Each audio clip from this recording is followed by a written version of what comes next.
restart time. Okay, are we don't have Janelle, we have three, so we have a quorum. Any other? I haven't heard from. There you go, Brian.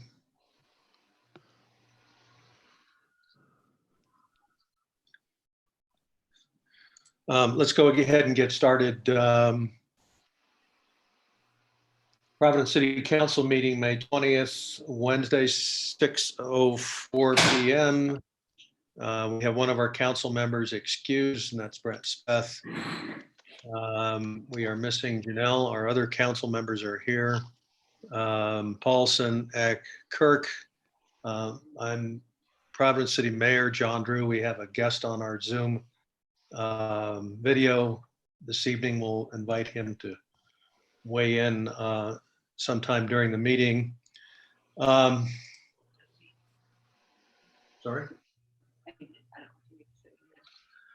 We have present in the room with us a guest, and that's our Planning Commission Chair, Kathleen Alder, just to let you know. Are you following my? She's following the agenda on her iPhone. So let's go ahead and get started with Pledge of Allegiance, and followed by an opening thought for this evening or prayer if someone would like to offer that. So let's go ahead with a Pledge of Allegiance. I'm going to face the council chambers, which is to our west. That's the best we can do. I pledge allegiance to the flag of the United States of America and to the republic for which it stands, one nation, under God, indivisible, with liberty and justice for all.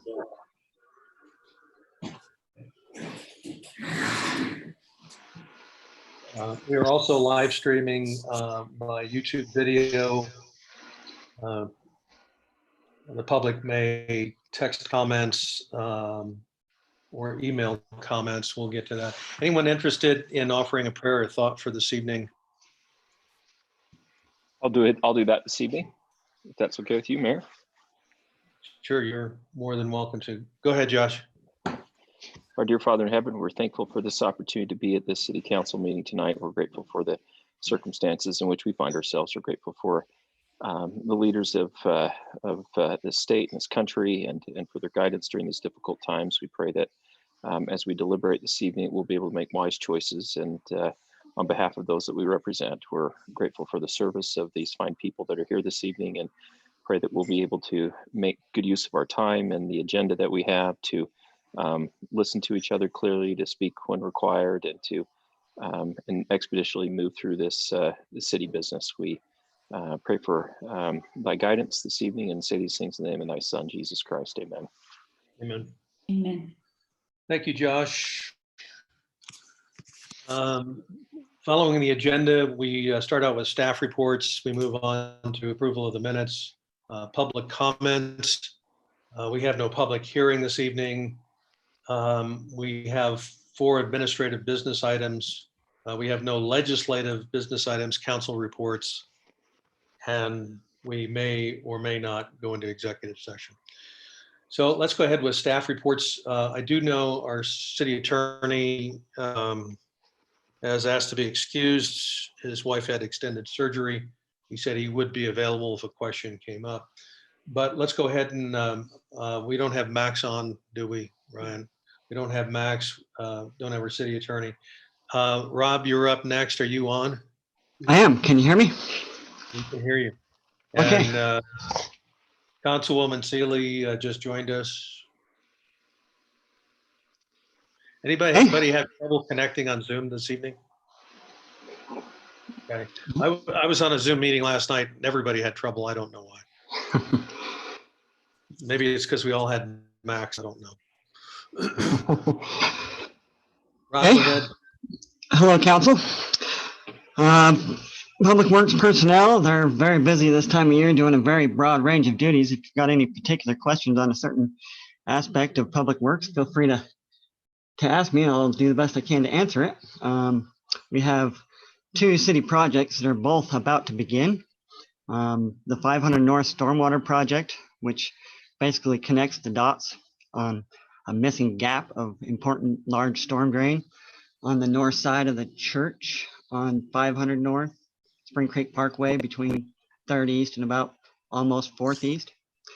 That should undergo construction very soon. We're just waiting on the manholes to arrive, the pipes on site. So we've got that all lined up and ready to go. So within a week or two, I'm hoping that should be under construction and shouldn't take too awful long if everything goes as planned. So the other project is the charter school crossing, as I refer to it. It connects the roads from First West to Spring Creek Parkway in front of the charter school. So we'll have that connectivity ready to go. We've got all our documentation, permits, everything finally in complete order. So as soon as the stream alteration permit allows, we'll begin that project as well. I'm still anticipating 1st of July to start that one. As far as green waste goes, Ryan and I have had a couple meetings and discussed some of those options and kind of started a spreadsheet to help us, come up with those options. But ultimately, we just need a little bit more time. We've got a lot of homework to do on different options related to that. So I guess, long story short, we're asking for a little more time to bring that back to you again at a later date.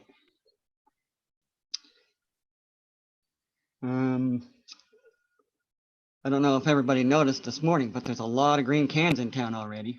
I noticed last week those delivery trucks were rolling into town with lots of green cans, and this morning they were on a lot of abnormal streets as far as the quantity of those green cans. So maybe that'll at least temporarily relieve the problem to some degree.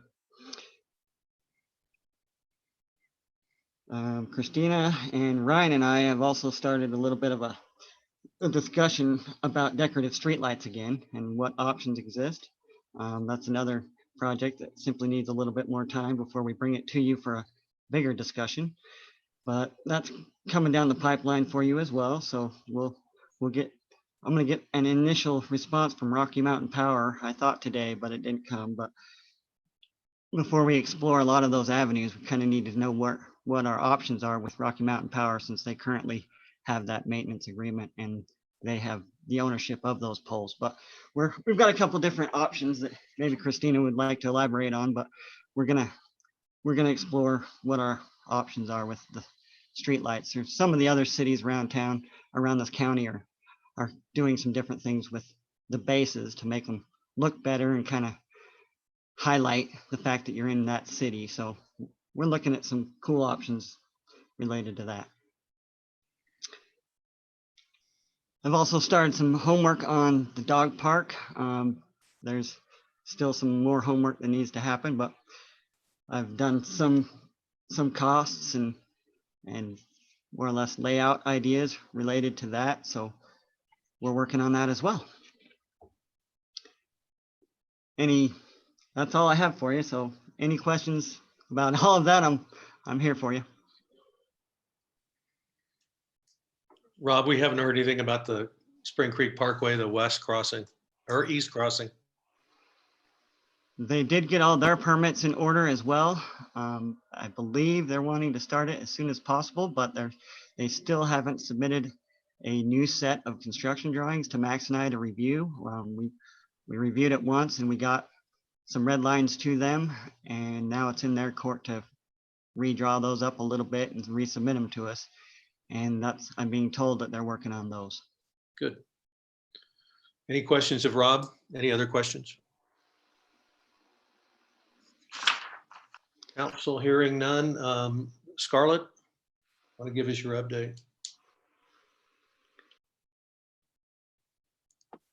So as you noticed, when we went to yellow, that opened it up to team sports. We were prepared. We had the temporary person that we hired to help in the parks. He took the first run at that on Saturday, made sure that he was spraying off the high contact or the high touch areas, with disinfectant restrooms. We asked people to move from the bleachers for a few minutes while he did that. He ran around to 3 of the parks on Saturday. Zollinger, of course, because of games, the Uptown Park with games, and then Alma Lenhart Park sees a lot of people over there with the pickleball courts. And I think our plan worked pretty good. I think he was able to do that. Most people were fairly respectful. He did have a couple people that kind of didn't want to have to give up their seats on the bleachers for a minute, but when he explained what he was doing, they were good about it. And so, and then we've got a young lady that's doing it for us during the week that's taking care of it while our park's in full activity. Shaler's talked with other community recreation people, and our recreation baseball and softball programs will start in July. We didn't stop our registrations. We allowed people to register and told them if for some reason we couldn't run the program, we'd refund. Few of the other cities didn't do it that way, so they need some time to reopen their registrations and get things in order. So the parks will be busier in July than they normally are, or at least the field use. We've still reached out to soccer, but they really haven't gotten back to us much. So I don't know if we're going to be doing 4-on-4 with them or not, but we will be happy to work with them if we can work something out that way. That's kind of all we have on the recreation side of things. If you have specific questions on anything, I'd be happy to answer them. So.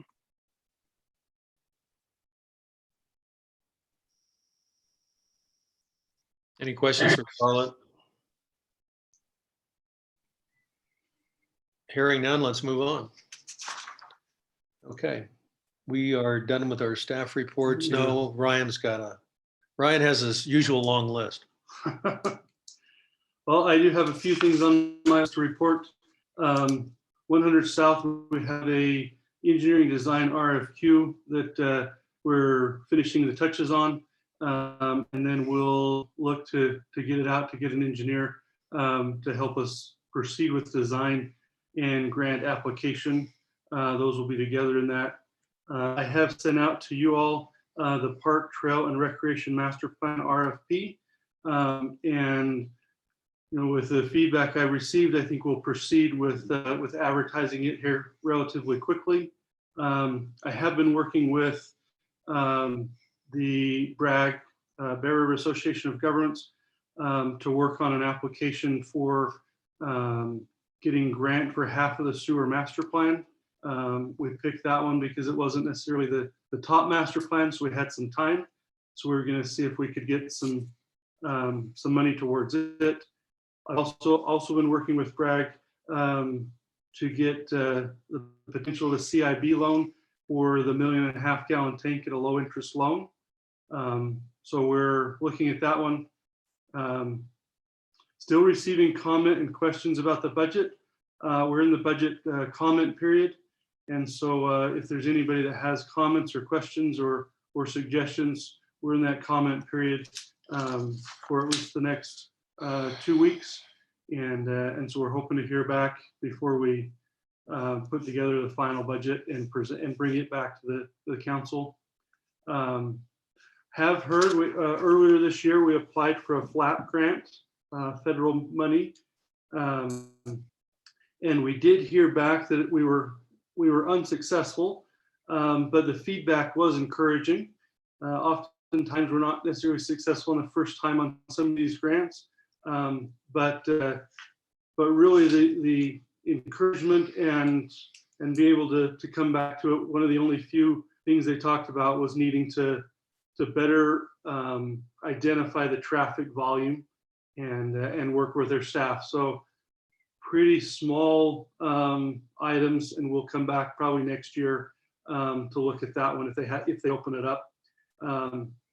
Working with our city engineer to better manage engineering costs.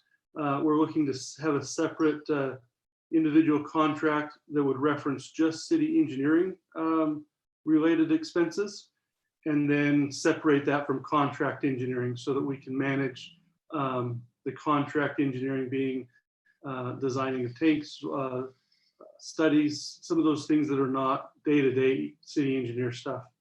And I'm also looking into the possible grants of the CARES Act. They came out, part of that grant process, allocated some to the EDA.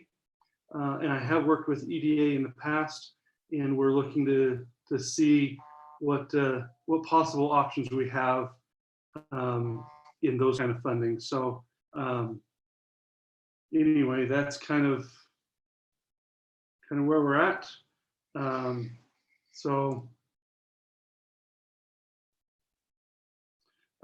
Anyway, if you have any other questions for me, I'm happy to take those. Mayor, this is Josh. I just have one. Yep. Ryan, you mentioned that we're continuing to get comments and feedback in on the budget, at least for the next couple of weeks. Would it be too much work for you to forward those comments to the council, or maybe at the end of the 2-week period, put them together in a summary so we can just read the comments and questions that people have had? Yes, some of those are the emails that we've had about the council pay and some of those. So most of it at this point has been somewhat around that. But yeah, I mean, there's been just a few, but we are taking those, and it's kind of still an open invitation for anybody that would like to submit comments or questions. But yeah. Great. I'd just love to see them, because I kind of consider it as part of like an extended public hearing, so it's a good opportunity for us to hear what questions and concerns people may have. So. Yep, and really I wanted to make sure people knew that they could still make those similar to just an extended public hearing. So if there are people that are listening, or maybe they're not live listening, but later listen to this, we are taking their comments. So anyway, any other questions? Hearing no further questions of Ryan, we'll move on. We have approval of the minutes. In our packet, we've got 15 pages, quite extensive. I made a bunch of notes on here, but I didn't find any changes. I need a motion to approve the minutes from the council. I'll move that we approve the minutes from the last council meeting. And that was May 6th. Motion from Councilman Paulson to approve the minutes. Do I have a second? Second from Councilwoman Kirk. Discussion, comments, clarifications, changes, questions, council members. Wow. Jesse gets better every month on the. One item that I would have for the group is, sometimes in these long meetings, it can be quite voluminous, as you can see the number of pages. Jesse and I visited, and we kind of wanted to ask, I mean, are you happy with the length? Do you want more of a summary? Some places have it more summarized. Ours is probably as detailed as I've seen anywhere, which Jesse's fine to continue, but we were just kind of visiting and saying, what is the council? Do you use it as a reference? So anyway, we're just kind of curious if there's any feedback there on length and what you want included. We are interested in that. So I think Land Use 101, the one I went to near the end of last year, earlier this year, I know Josh was there, Brent was there, Janelle, I don't know if you were there, or where did Janelle go? We lost Janelle, or Carrie. Anyway, I do remember they talked about minutes, and they kind of said what Ryan said. It's not required that we keep the detailed minutes to the extent that we do here in Providence. It's actually the public record is the recording, and we don't have to do the same or get as close to the recording as we get here in Providence. Merely, I think and Ryan would probably know better than I do, who made the motion, who made the second, a general synopsis of the discussion, and then the vote. And so it would probably make our 15 pages more likely. Yeah, oftentimes I've seen a page an hour. So that's kind of that's a common spot. We have a lot more than that, but I think Jesse came in, that's how it was being done, at least to a point before he got there. He just continuing. So it's one of those, we continue to do what we've always done because we have always done it that way. But if you want it different, we're open. So. Just something to think about. Anything more on the minutes from the council? If not, I need a vote. All in favor of approving the minutes of May 6th council meeting? All in favor? Aye. Any nays? Unanimous. Thank you. We'll go ahead and open up the public comment portion. As the agenda says, public comments may be sent to providencecity.utah@gmail.com or 435-752-9441. Citizens may express their views to the city council on issues within the city's jurisdiction. The city council may act on an item if it arose subsequent to the posting of this agenda and the city council determines that an emergency exists.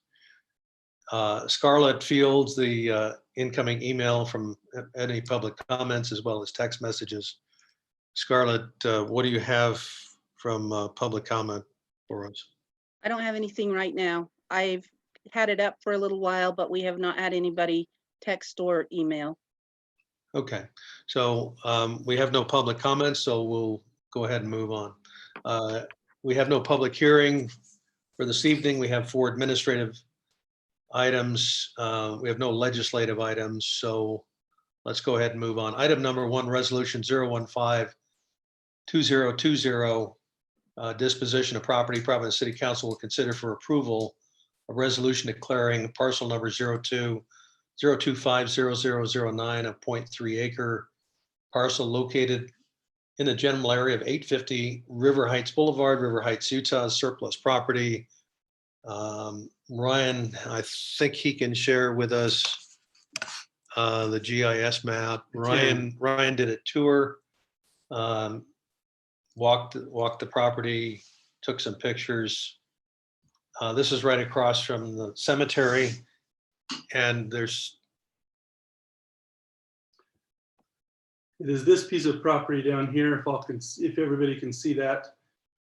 At that point, there is a bit right here next to the road that is that's level to the road, and then it drops, I would say, at a 20% slope, 30% slope, maybe more. And it drops down and then becomes a little flat spot back here.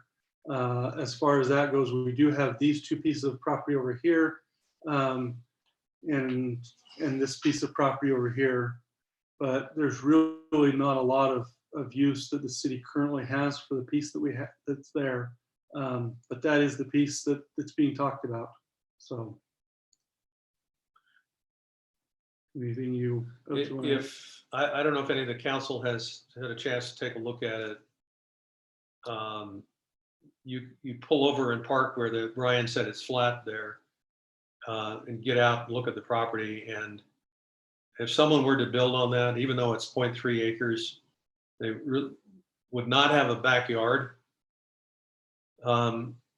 We got an inquiry from Todd Rasmussen, who's the River Heights mayor, about that parcel and asked if the city would be willing to sell that property.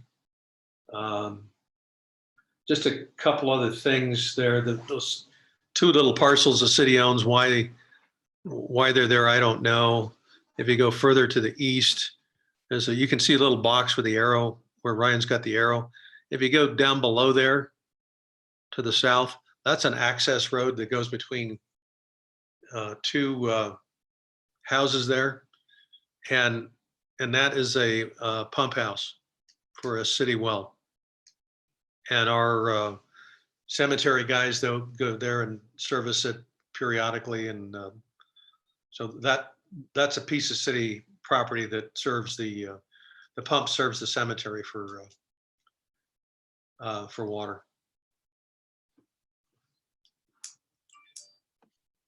Mayor, may I make a comment? Sure. Just one thing to keep in mind. This is just really to give us the go-ahead to do more work on selling the property. It's even if you approve tonight's resolution, that doesn't mean that you've approved the sale of the property. Prior to doing that, we would need to hold a public hearing. And that one, we have to publish a little longer than normal public hearings. We have to publish 14 days in advance, at least 14 days in advance. So and at that point in time, you would give staff a little bit more instruction. This is just to give us the go-ahead to start that homework. That's what I figured. So Scarlett, do we need a formal resolution on this, or just to go ahead for the staff to do more research on this? Well, what you're telling us now with this resolution is that you feel that it's surplus. You feel it's something that we don't need to keep. But what we will have to determine is if it's significant real property or if it's just falls under the definition of real property. So if the value is less than 25,000, then it would fall under the definition of real property. And we would handle that a little bit differently than if it's significant real property. So this resolution just says, yep, we feel like it's surplus. You can move forward to looking into making a sale, but it doesn't sell the property. Okay, so do we need a motion and a vote? Or Yes. Okay. So council, I need a motion on this item for the disposal of property. All it does is tells the staff to go ahead with the research, gather more information on this, see what the next step is. So I need a motion from the council for this resolution 0152020. And we lost Janelle. I move that we approve item number 1, resolution 105-2020, disposal of property. Motion from Councilwoman Kirk. Do I have a second? I'll second. This is Janelle. Janelle, are you with us? Yeah, I am. Okay, I just didn't My see it. video is just bad. Okay, second from Councilwoman Seeley. Any questions, further discussion and explanation? I've been curious a little bit about the history, like why it was acquired in the first place. And also when I saw the image in those 2 other tiny lots, like if it would be better to pass the disposal of property on those 2 tiny lots as well, or at the same time.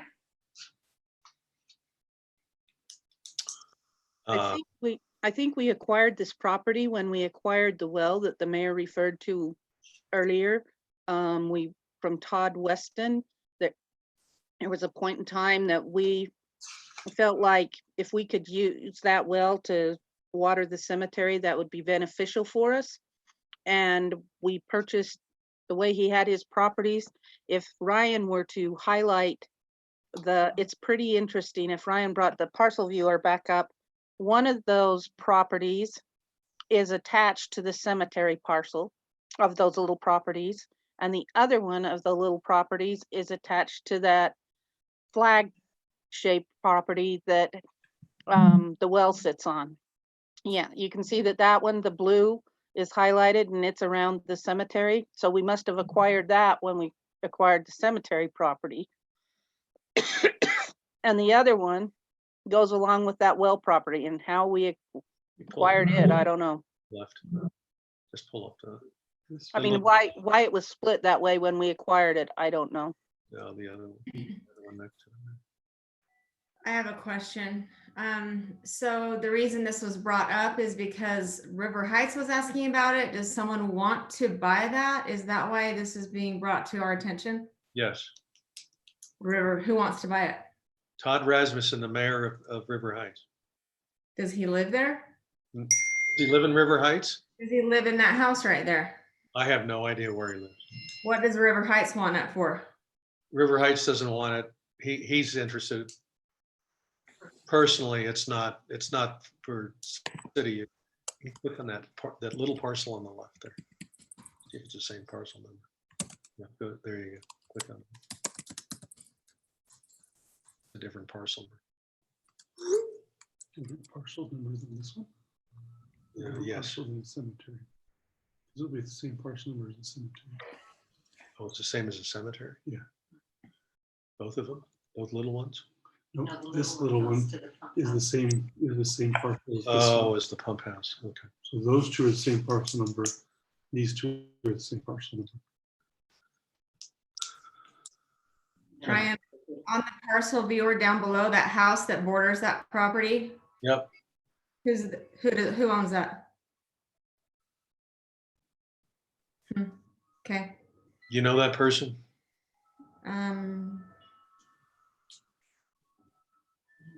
Mindy's Real Estate?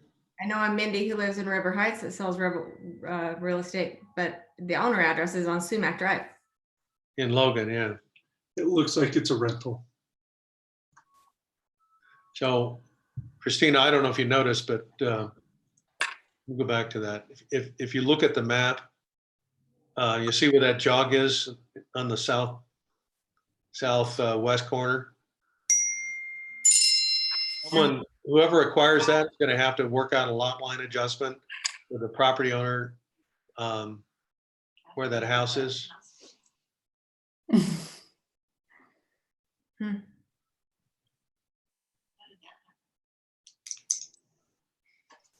It's not in our city. So it's, as Ryan said, it's not in our city, so someone would have to work with River Heights to resolve that.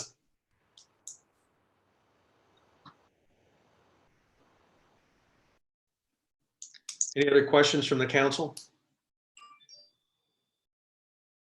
Okay, hearing none, I'd like to call for a vote on, You haven't had a motion. what's that? Nobody's made the motion, I don't think. Did we get a motion? Carrie made it. Yeah, Okay. We had a motion. Okay. Okay. So I need a vote on this resolution, and that is to consider for approval. That means allow the staff to do further research on this. All in favor? Aye. I, Aye. Nay? I heard 3 ayes. Josh, did you? You know, I think you're muted. I did. I was the first one I thought to say aye. I said aye. I was Okay. All right, it's unanimous. All right, thank you. We'll go ahead. So city staff will be getting back to the council with further information on this parcel of property. Item number 2, resolution 016-2020, transportation planning. Providence City Council will consider for approval a resolution approving the scope of work for Providence City Transportation Master Plan. I need a motion to approve the resolution from the council.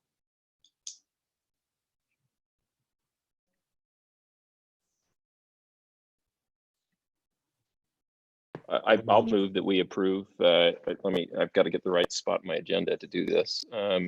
Someone give me the item number 2 on the agenda then.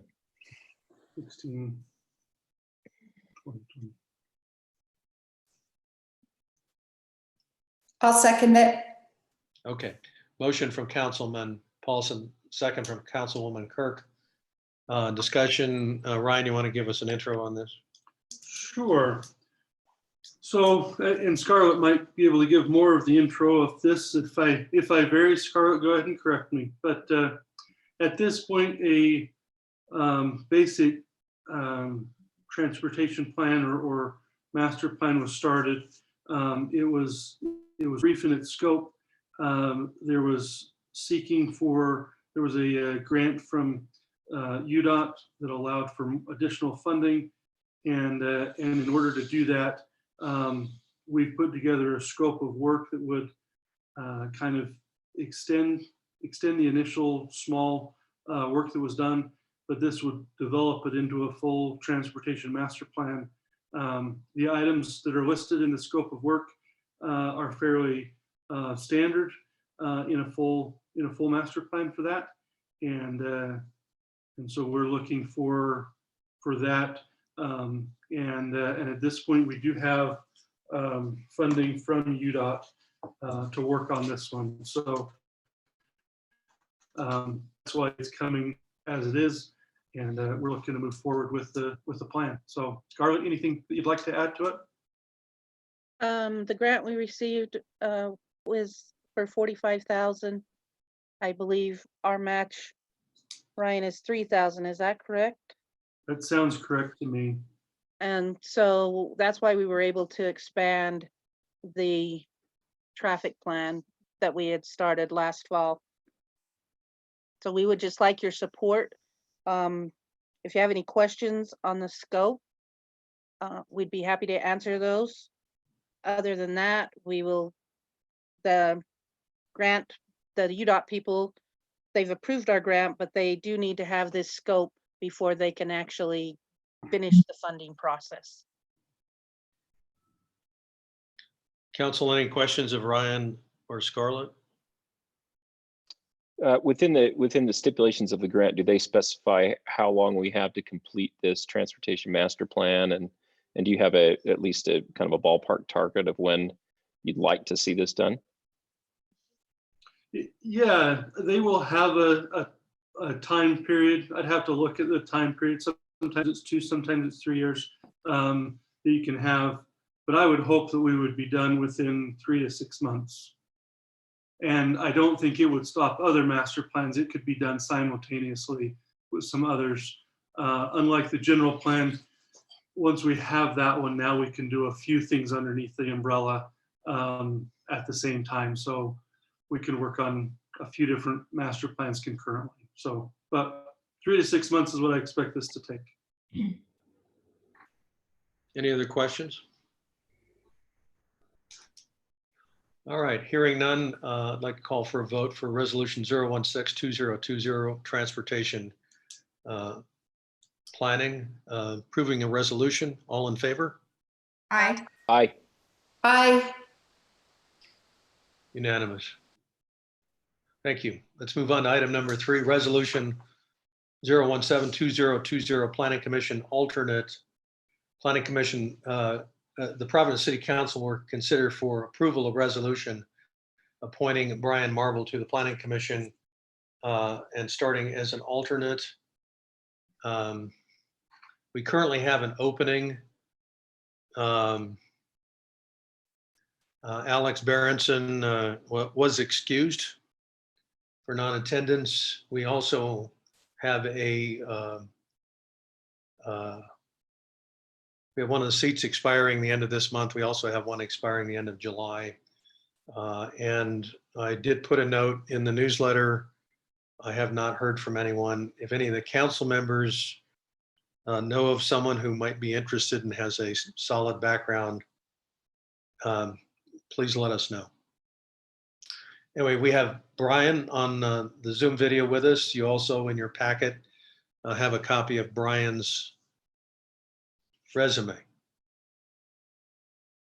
Brian lives on Main Street, Main and 100 South. He is in the southeast corner, has a vintage home and has quite a bit of experience with it, and an even bigger accessory building back in the corner, which some of you are familiar with. Brian, you want to introduce yourself, and we'll ask the council if they have any questions of you. Sure. My wife and I moved here 1997, looking for an old home to buy. We've lived here, raised our kids, and sent them off on their way. So the wife and I are home working together. She's a teacher. I'm a software engineer. We're working from home in the accessory building. I'd be honored. I'm honored to be considered for this position. I understand it takes a lot of work in the field and studying. One of my qualifications is that I ran the public facing web pages for the county assessors, recorders, and treasurer's offices called landlight.com. I do not have that contract anymore.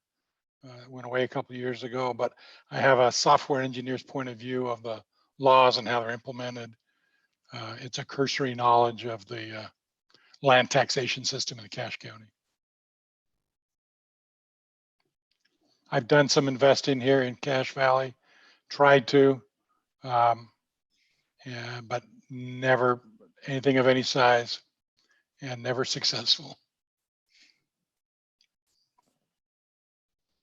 Brian, what can you tell the council what skills and what insights you think you can bring to the Planning Commission?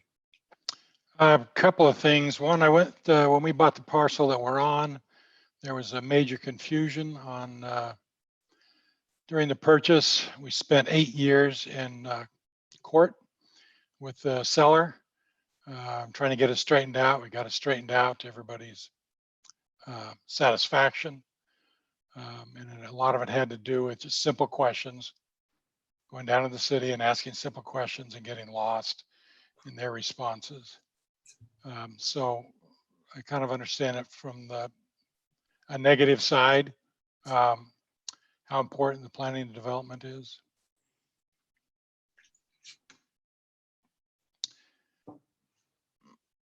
There is a great deal of in my software engineering work for Landlight. There's a lot of interpretation of the code, the state code, and how it's interpreted by the county folks, the politics involved, but more importantly, the code that's laid down by the state legislature. And I've spent quite a bit of time in the code trying to understand and implement it as the local officials would like it implemented. I have a background in property maintenance. I have a background in sales. I have a background in technical support. I've had 3 careers. I'm going to retire in a few years, and I've got time in my schedule. As I said, my kids are gone now. It's just the wife and I home, and we do love our home. It's been a hobby for us, and anybody welcome to stop by and take a look. We're just about done with it. Been at it 23 years. Brian, does your home have a, is it registered as a historic structure of some kind? No, it is not. There's lots of reasons for that. Okay, and there's probably a long history to the original owners and. There's 2 owners, the Matthews family and the Marble family. We call it the Matthews house. People refer to it as the Matthews house. We get lots of family visitors and Matthew family friends that will stop by, and we about every 5 years we show the house off.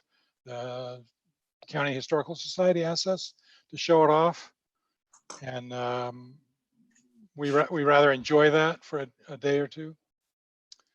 And yeah. Good. Council, questions for Brian? You guys are easy. I don't have a question. I just have a comment. I think given where you live and the downtown historical area of the city, you probably would give a lot of good perspective on different zoning things. A lot of people are interested in developing in the centers of the blocks. You know, maybe with our accessory dwelling units and things like that. So I think that you probably would have a good perspective on how to maintain the integrity of the neighborhood. Okay. Any other questions from Brian or comments or insights? I just have a comment of gratitude for your willingness to serve. Public service is never easy and not always pleasant. So thank you for being willing to put yourself out there and to serve. You're welcome. Council, anything else? Okay, hearing no further comments or questions, can I call for a vote? All in favor of approving Brian? Motion. I'm sorry, did we have a motion? Mm-mm. We We didn't. All right. I need a motion to approve resolution 017-2020. Council, I move that we approve resolution 017-2020 with a correction. We have a misspelling in the first line that we just need to make sure we get correct. So I love you, Rob. The first line. Brian's name In is what, spelled. resolution? Yeah, Brian's name is spelled Brain, which I love, and I'm sure he is a brain, but I just want to make sure that we Oh, gosh. call him the right name. In a public record, please. It's an ID 10T. It's an ID. Error. And I Yes. get that error now. I get what that is. Yes. So needless to say, I have no qualms with Brian. I move that we approve the resolution. All right, motion from Councilman Paulson. Do I have a second? Second. Second from Councilwoman Kirk. Let's call for a vote. All in favor? Aye. Aye. Aye. I, Unanimous. Thank you. Brian, thank you very much. We appreciate your willingness to serve. I'll do my best. Thank you. When is our first planning commission meeting? Kathleen says it's next week, so it'd be Wednesday of next week, Brian. Okay. Thank you. All right, let's move on. Item number 4, resolution 018-2020, special election. Providence City Council will consider for approval of resolution establishing a special election on November 3rd, 2020 to consider a referendum filed March 2019 challenging the adoption of ordinance 2019-004. We discussed this at the last council meeting. I have a copy of the state code I can read, but I need a motion to adopt this resolution from the council. I make a motion that we reject the resolution. I think I can do that. So we'd be voting in favor of not having it. Okay. Do I have a I'll second that. second? Okay. All right. So discussion on the motion to reject the resolution for this special election. Discussion. my only thoughts are, Kyle, I don't know that I'm kind of indifferent, but I do believe we'll have a bigger turnout this fall. And I think it's important to do it when there's a bigger turnout. So I just wanted to mention, we have one of our council members, voting members, who's not present. So we have 4 council members. That means we possibly could have a tie. So you know where that goes. Let me read the part of the state code that I referred to at the last council meeting. This is in state code title 20A, chapter 7, section 609. It's called form of ballot, manner of voting, and it's under part 2, subsection CII.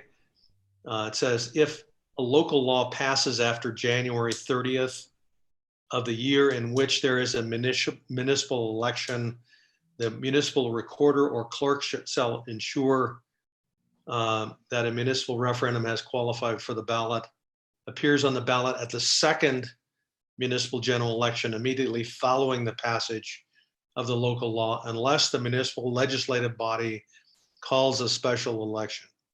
Okay. Josh is nodding his head. So that's pretty straightforward. So I think we all understand. So we shouldn't, why didn't we then have it on this fall when we had a municipal election? Because the council has to call for a special election. So, During municipal election? so it says if it happens in a year in which there's a municipal election and it occurs after January 30th. And it occurred after, so why didn't we do it this fall? Because the council has to call for a special election. So the council would have had a vote for a special election to appear on the ballot last November. And as Chad put it, he said, he brought it up, we discussed it, it really got no traction. The council showed no interest in putting it on the ballot last year. So for it to show up on the next municipal election, do we have to put it on the ballot? I mean, it's got to go on the ballot. Well, it has to go on the ballot in 2021. According to the code. Right. We Okay. can put it on the ballot this November. So we can call for it. It would be called a special election, but I think as Scarlett described it, the last council meeting, it would go on the ballot that is printed by and distributed by the county clerk's office. The other comment that I had was, and I appreciate, I think it was Janelle that said it, and I think it was important to see what the development's going to look like. But I think by this fall, we're gonna know what it's gonna look like. If you've seen the roads are in now. Anyway, so that's all I have to say. Any other comments or questions, Carrie? Well, I'm just curious what the advantage would be, and I too at this point don't have a strong opinion. It seems as if the leaders of the referendum want it put off, but I'm not. It seems counterintuitive. It seems like they would want it sooner than later while people are rallied. So I'm just kind of wondering what advantage there would be to putting it on sooner. It seems to me like the people who would be at an advantage would be those who did the referendum, but they don't want it sooner than later. So if they don't, then who would want it soon? The developer? I can't speak for the developer. I do know there have been a number of delays in that project for various reasons. One of them is the crossing, getting that approved. So I mean, someone made the point that let's see what it looks like before we vote on it. I mean, maybe the developer feels the same way. I don't know. How much, and I think it was Josh that brought this up, the cost, regardless of when if we have it this fall, it's going to cost the city money. Do we know how much? And is it going to cost the city? It's not going to cost us money if we wait till next fall. Is that right, Scarlett? It will depend on when the county ballot is ready. It will just depend on if they have to do something, if they have to do something different to fit our ballot our referendum on there, then it may cost us some additional money. If we wait and do it with our municipal election, it will just be the regular cost of our municipal election next year. So are we talking like $1,000? Do we have any idea of really the cost? Because that was I'm sorry, they didn't give me a projection when I talked to them. So it could be, Scarlett, it could be zero, or it may cause them to print an additional page just to accommodate the referendum. That was kind of my understanding. It just depends on if this referendum were to cause them to have to do something different in their printing, then we would assume some additional cost. At this point, I really don't have an idea. They don't know at this point.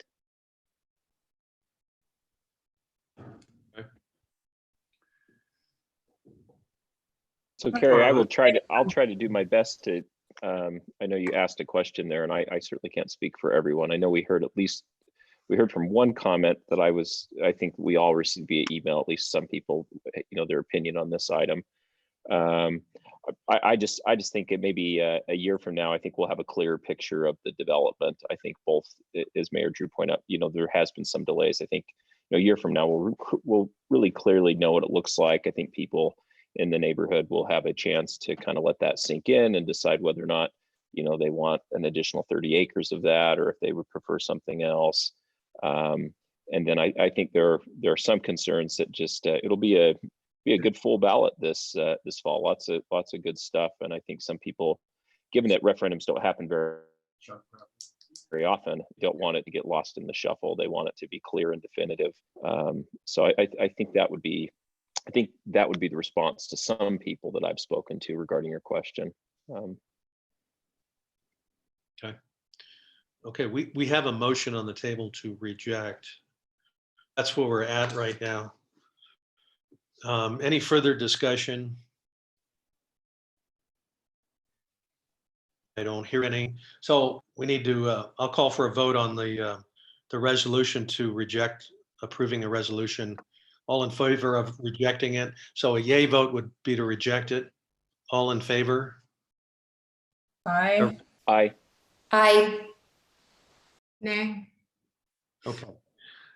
So I have 3 votes yay, meaning to reject the resolution. I have 1 vote nay. The motion to turn down the resolution has passed 3-1. Okay. All right, so we clear on that? Okay, let's move on. We have no legislative business tonight. So we'll go to council reports. And so let's go through. I've got some notes here, hopefully the council members too on their reports. So I'll just go down the list. Christina, do you have anything you want to talk about tonight? I have a comment. It's not a report. I was thinking about the dog park and Rob brought it up, and I want to throw one other idea out there. What Logan City's done is I wonder if we should explore, rather than building a specific dog park. And again, I'm just wondering if we should explore this. Just allowing people to bring dogs to a specific number of our already parks. Like Logan City does that. You can bring your dog to specific parks, walk them, play with them. Right now, Providence City doesn't allow dogs anywhere. So that might be the answer. I mean, the amount, yeah, staff is going to say that's problematic because people don't clean up after their pets. But if we put receptacles so that they could, like at Zollinger Park, if someone wants to come down and watch a ball game, bring their dog. I mean, pet owners are, for the most part, I don't know. I feel like if you're going to bring your dog to the park, hopefully you would pick up after your dog. I mean, people, you go to the park anyway, it's full of trash after every ball game. So anyway, yes, that might create a little bit more cost if we're having to clean up once in a while. But if you put the whole dog park as a whole and what that cost would be, and we're still going to have to maintain that, just something to think about. Those are some good points, Christina. We do have the Parks Master Plan coming about, it sounds like, so probably back burnering the current location maybe of that park, maybe, you know, with surveys and master planning, maybe there's something else that'll come about as far as better location and exploring your options you're referring to the other parks. I'm like you, I think for the most part, people that do take the dogs out and about are for the most part responsible these days. It's getting a lot better, I believe. And that's just my opinion, but I think even dog parks, I mean, I go to them periodically, and because I've got daughters and my dog, and we go to them. And I think for the most part, is if the dog owner isn't alone at that dog park, people pick up after their dogs, just because, I don't know, optics of not picking up after your dog in that situation. So I think it's worth exploring. We can talk to all the staff about which parks make sense to maybe open the gate, so to speak. So like Zollinger Park would make sense to me, and then Alma Linhart Park would make sense to me because that's right down there where all of those townhomes and apartments are. So literally you live down there, take your dog to Alma Linhart Park, throw the ball around and not see the signs that say no dogs allowed. So maybe that would be the answer. I So do I would have just- one concern about a dog park though, is that if you're going to take your dog to a park where it's full of sporting events, if it's on a leash, it's not usually an issue. But I think one of the points of a dog park is to be able to throw and play catch and let the dog run free a little bit. And I don't know that that would work at Zollinger Park. Just because that's where there's so many people and crowds. Just a thought. That's a good point as well. The only other thing I would add, and I'm coming from a dog perspective, I'll disclose that I have a dog, and you know, like working her out at the park and stuff. Our dog's relatively tame, but do we need to explore any liability issues that we may have? You know, if we have dogs, you know, off leash and someone gets injured or hurt or something like that. I don't know. There typically seems to be, at least at a formal dog park where you're walking a fence, there's an understanding that I'm going to be around other dogs and interacting with them. So just something that I'd ask staff to kind of consider putting in the mix. But I'm in favor of a more dog friendly city generally, and would like to figure out how to do that for people that have pets. So So Logan City's figured that out, because they're, like I say, they're allowing dogs in certain parks. And then again, my question is, when we register our dogs and pay the registration fee, what's the purpose of that? What benefit is that? So why does the city charge a fee? There's a reason. It's a public health issue. What the city has an interest in is that dogs are all vaccinated for rabies. So the $15 license fee covers the city's cost to try and encourage and ensure that owners have dogs that had current vaccinations. It also serves a purpose for people whose dogs are lost, a means of, if a dog is discovered and there's a tag, then the owner can be easily located. One thing about dog parks, couple things that were touched on. Most people, when they think of a dog park, is where you can let your dog run, chase a frisbee, chase the ball. Most dogs are retrievers, they're herding dogs, they're hunting dogs. They need to get out, they need to run, they need to get exercise. Logan City operates both open dog parks where dogs can run and parks where dogs are required to be on a leash, but they are allowed. The question came up about liability. Yes, I guarantee you, we would have to consider liability. The Cash Humane Society carries insurance, and we have had incidents where one person's dog, but another person's dog, and someone filed a claim. So the city would have to carry insurance, regardless of whether it was simply dog on a leash allowed in a park or also a dog park where dogs get to run.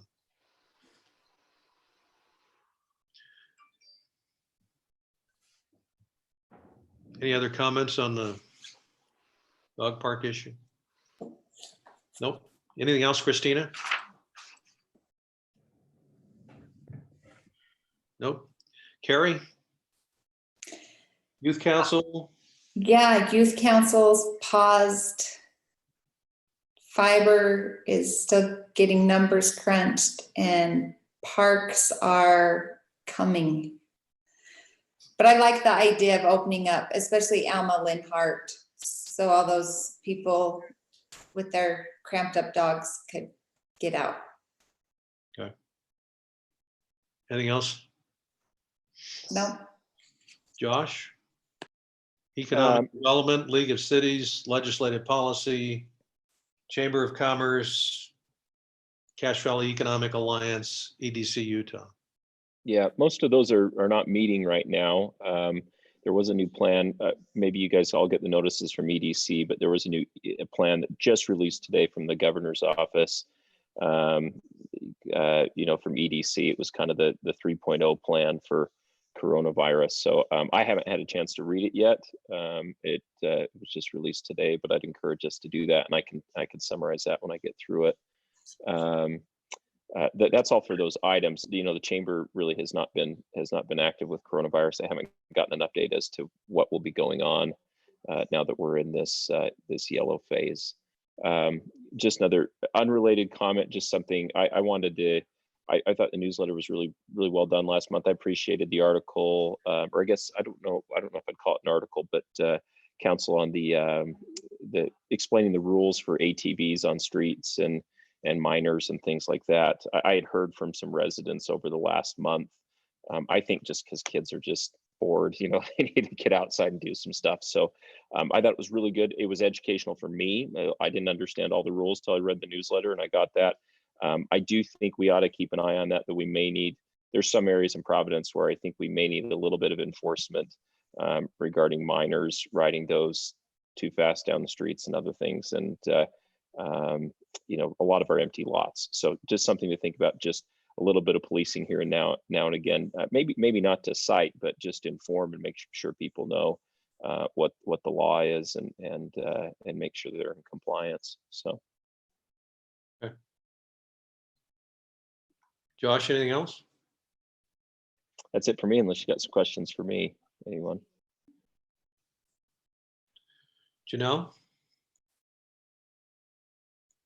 Public safety, compensation, body cameras, justice court, planning and zoning, library board, school district liaison. I don't have anything. The library is, I do know they're letting people come in as of this week, going into yellow phase, so you can go in and browse through their selection.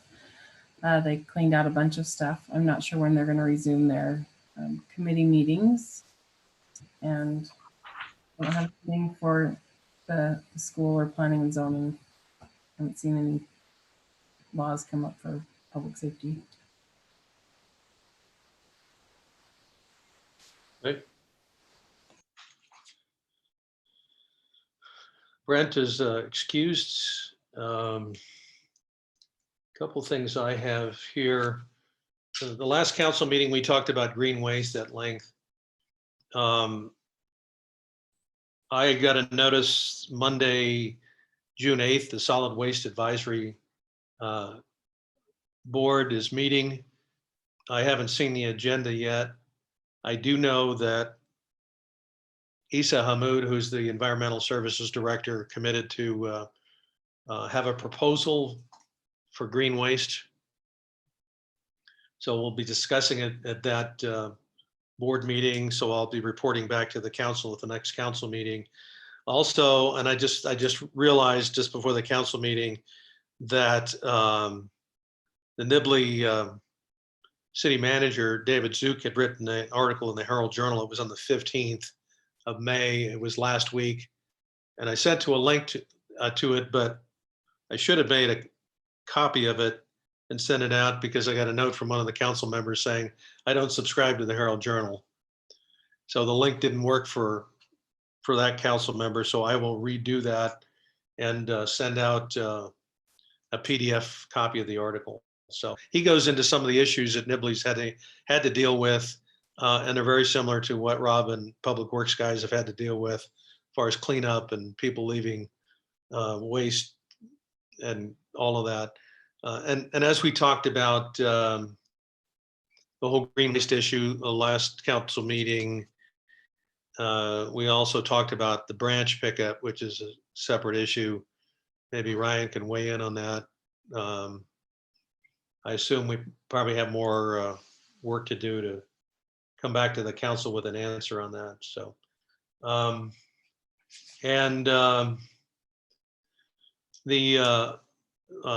our justice court clerk got all of the data for to update the spreadsheet I've got 8 years of data on the justice court, both the citation activity and the financial activity.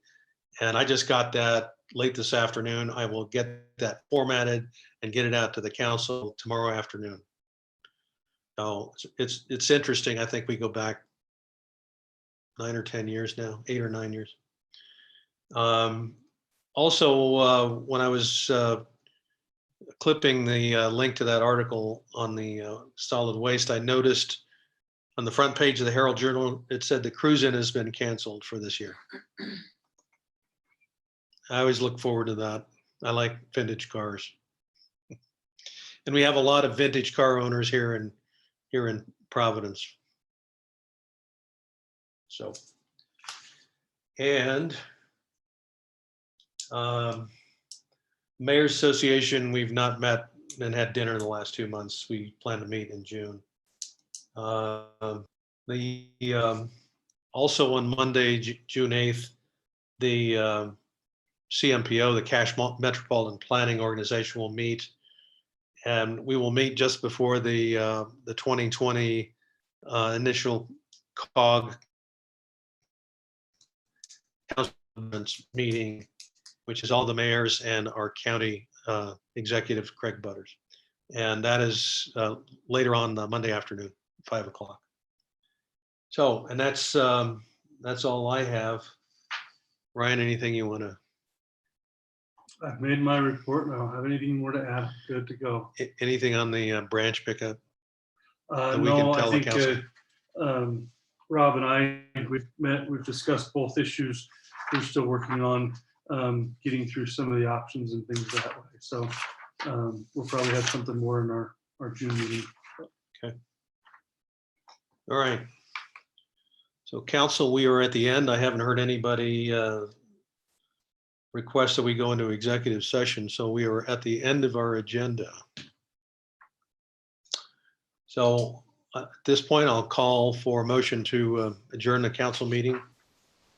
I'll make a motion to adjourn the council meeting. Okay. Motion from Councilwoman Seeley. Do I have a second? Second. Second from Councilwoman Kirk. All in favor of adjourning the council meeting of May 20th? Aye. Aye. Aye. Unanimous.